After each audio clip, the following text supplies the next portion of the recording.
top bascule bridge here below in the world.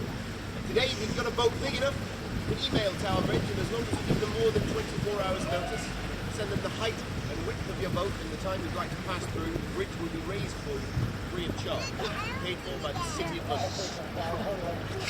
It'll cost you a couple of million to buy a boat that big in the first place, but you have free.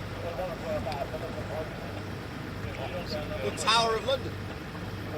Fortress since the time of Julius Caesar, once home to the Royal Observatory before it was moved down the river to Greenwich. For a short time a zoo, a famous prison. The entry to Traitor's Gate has been bricked up now for security reasons, for health and safety reasons, to stop the moat inside from flooding.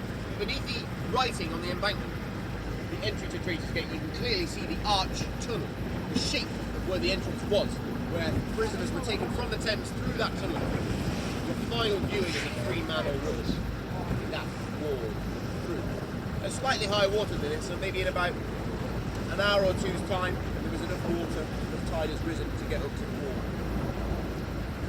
Belfast, the flagship of the Allied forces during the D-Day landings.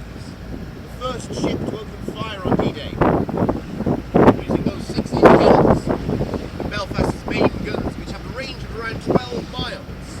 And those guns make the Belfast a 6-inch cruiser, permanently moored here as a floating naval museum. You can spend the night there if you like, if you're into that kind of thing. Or at the Hilton Hotel, just behind the water. Much more well-stocked bar.